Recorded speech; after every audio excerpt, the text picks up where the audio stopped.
Corey and I have been inside working, and we decided to take a little break and come enjoy sitting on the porch for a minute. So we thought we would chat with you just about some things what we've been doing, some things that have been going on.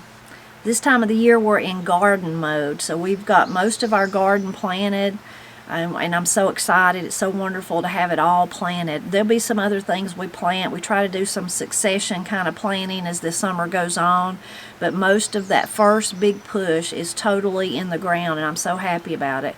And we even, with Corey's help, managed over the weekend to get Granny's planted. Her garden's not near as big as ours, but it still feels good to have it planted. And she's really not able to get out there and do much, but she loves to garden. She loves fresh food, so it's just something that since Pap died, me and Matt and the girls do for her every year. The swing's putting me to sleep. Corey's going to go to sleep on us.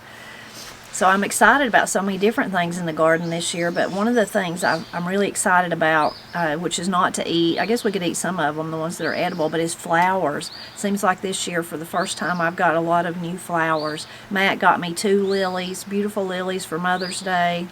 Me and Corey and Granny went to Satterfield's farm over near Robbinsville, and I got some beautiful flowers there. What did we get, Corey? What are the purple and the pink ones that starts with an S? Salvias? Yeah. Salvias, something like that. We don't know, but they're pretty. And what else did we get? A bleeding heart. I used to have a bleeding heart, and finally something happened to it. And a few others. And, of course, we got some herbs and things. So I'm excited about seeing how all those do this year. And actually, Corey filmed our trip. So eventually, if you follow the Pressley Girls channel, you'll get to see it on there. So it was a good day. Me and Corey took Granny.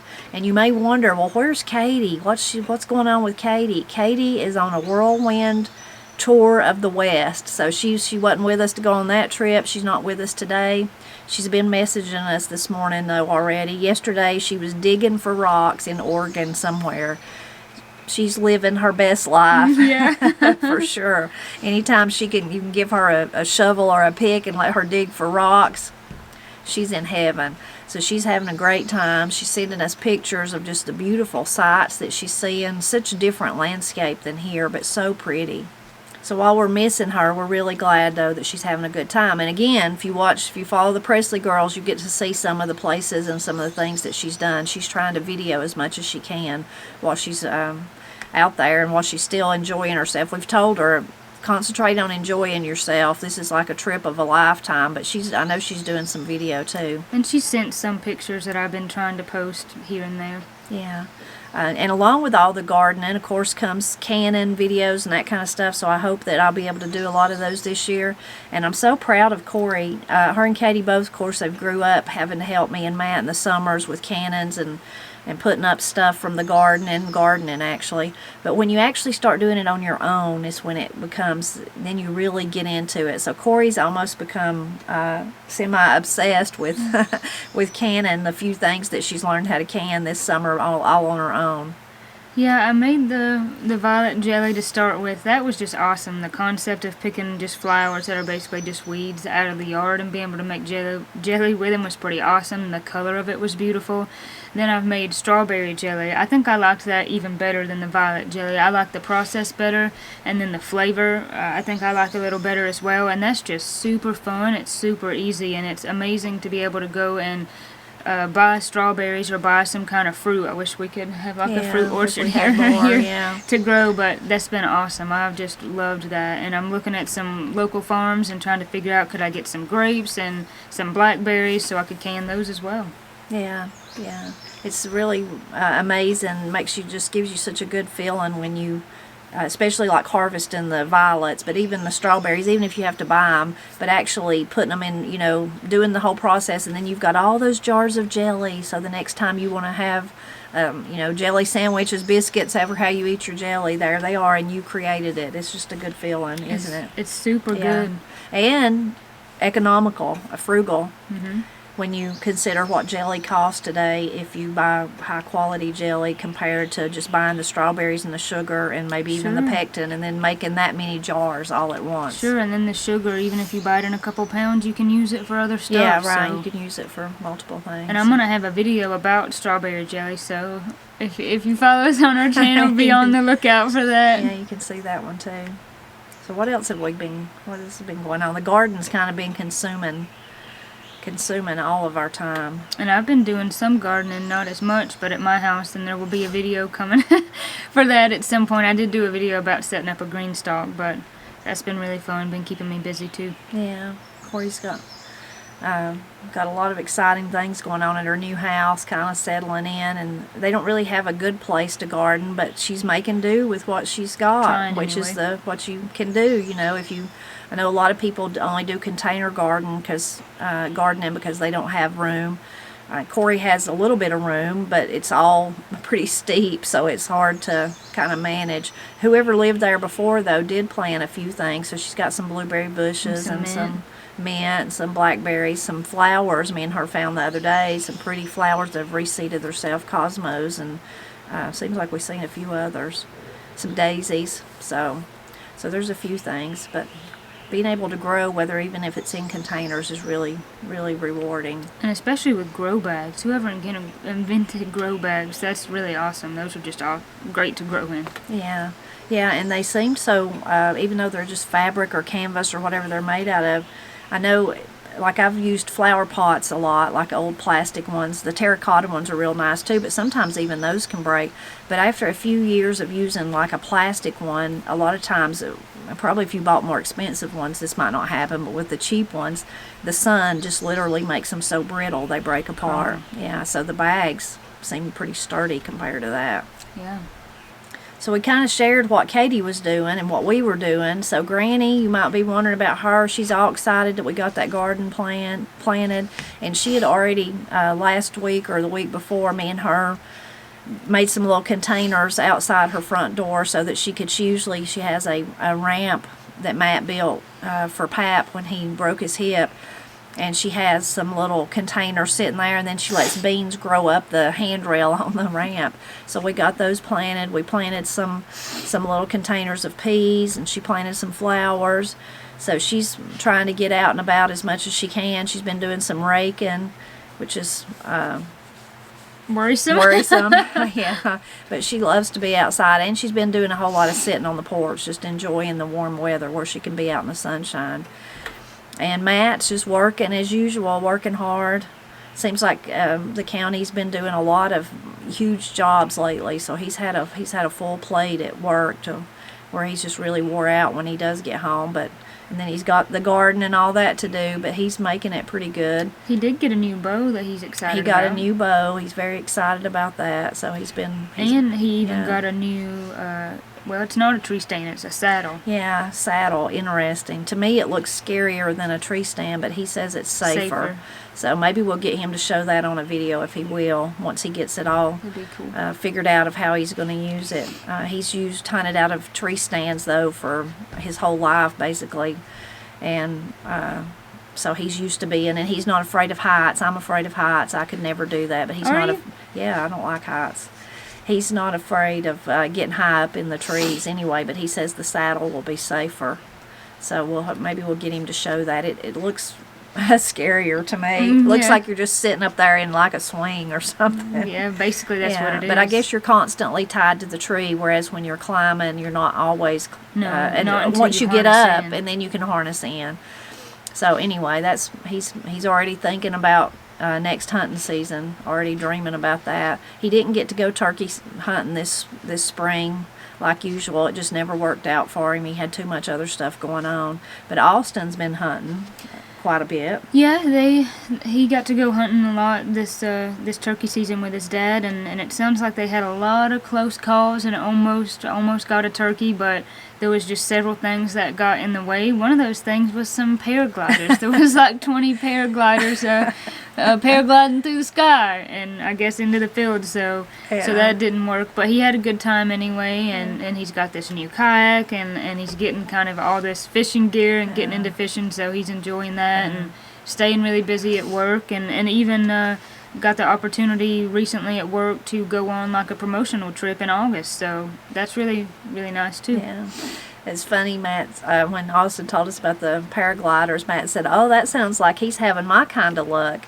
It was one time, I think, was you with your daddy when he was hunting and wherever he'd set up? This was down in Georgia, and then on the property next to it, all of a sudden, like while he's sitting there, he starts hearing all this noise, and it's like all this equipment, these big trucks and stuff roll in. They were going to start, I guess it was a logging operation, so they were unloading their skidders and all that kind of stuff right in front of Matt, and he's like, "Oh, well, I guess this is over for today." That I was there. That was a long time ago. He was taking me out hunting, and we were in a blind, and you hear this, and then it's not far. You just look over like maybe 200 yards, and it's like, oh, okay, there's a gigantic bulldozer and some big trucks. I guess this hunting's now over. That's one of those things that we would say would even make a preacher cuss. It'd be very frustrating. Yeah, Dad's got all kinds of stories like that. Yeah, he's got some bad luck. Was it last year or the year before? A cow. He had a cow. He's had that multiple times. He's had a horse. Yeah, just come wandering through. Yeah, like a random horse in the woods. A wild or a free-range horse, free-range cows.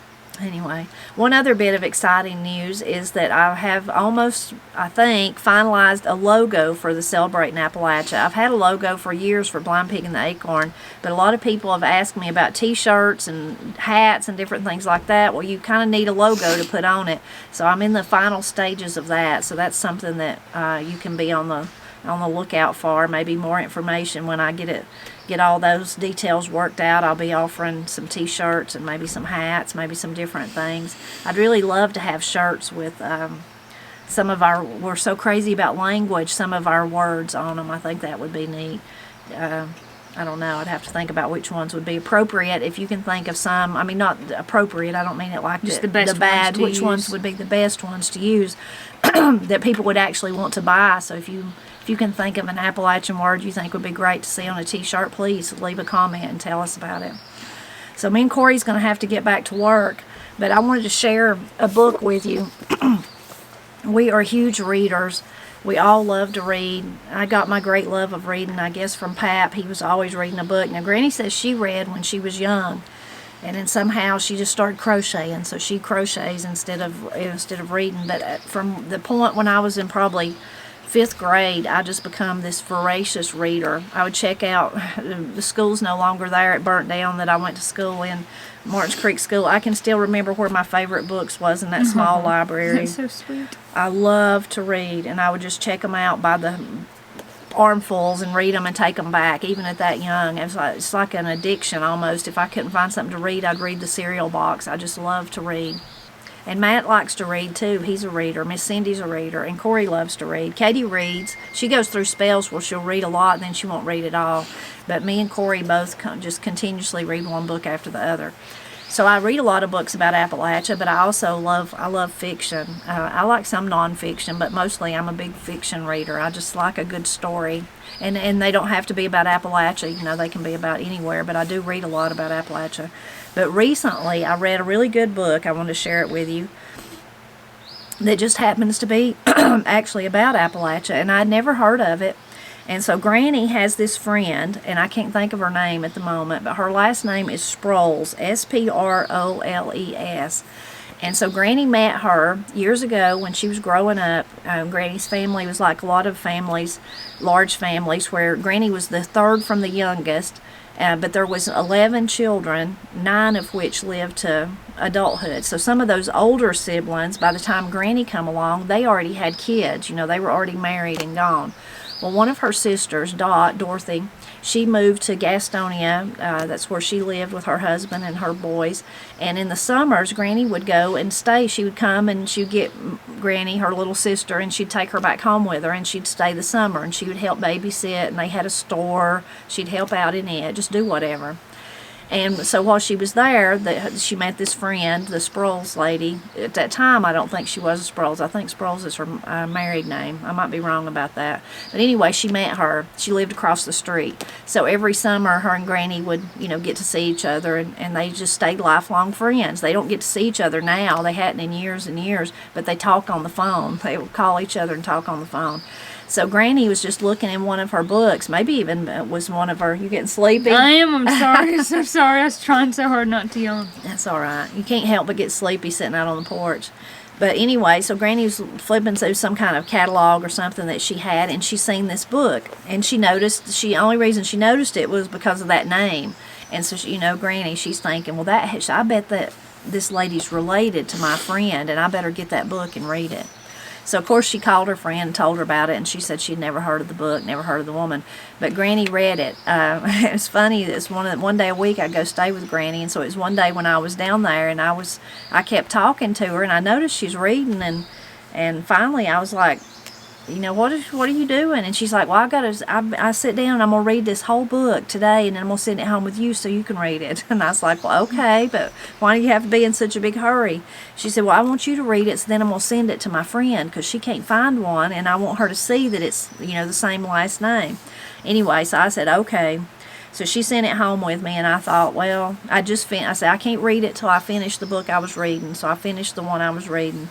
And then I thought, well, I got to read that. It probably won't be very good, but I got to read it. It sounds terrible, but I just thought it wouldn't be my cup of tea since it was someone I'd never heard of, But I thought I've got to give it back to Granny so she can send it to the lady. Well, I started reading it, and I could not put it down. It is a great story. So the name of it is Liar's Winter. I'll hold it up here for you to see. And it's by Cindy K. Sproles. It is a religious-based book, I will tell you that. It has that strong theme running through the whole book, but I found it very interesting and very heartwarming and just very good. I thought it was a very well-written book, and it says it's an Appalachian novel. I've since learned that she has other books because my sweet girl here got me one for Mother's Day, one of her other books, so I'll have to let you know, and it's also set in the Appalachian Mountains, so I'm not sure, Corey, when you researched her, did it look like she had a lot of books or just one or two? Or There's 3 that I can remember. There was one more called Mercy's Reign, and it had kind of an intense plot, so I got the other one instead. Okay, all right. So anyway, you can check her out and see if you enjoy it as much as I did. And like I said, I would have never known about her. It's if Granny hadn't seen the name and thought, I just know that person's related to my friend in Gastonia. So that was why Granny bought it. So we hope you enjoyed kind of chatting with us and hearing some updates about what's going on here at our house and in our lives. And hope you'll leave a comment and tell us what's going on in yours. And as always, we hope you'll just keep dropping back by and help us celebrate Appalachia, which is, Appalachian culture is a familial culture. So it's kind of like, when you meet somebody, that's the first thing you want to know. Well, how are you? But then how's your mama? How's your daddy? How's your Aunt Sue? I ain't seen her in ages. So those kind of familial ties kind of make it important, just the trivial things like Austin getting asked to go on a trip at work, or Matt having to work overtime to get a lot of jobs done, and those kind of things. It's just a way of keeping up with each other's lives, which is a very common theme in Appalachia.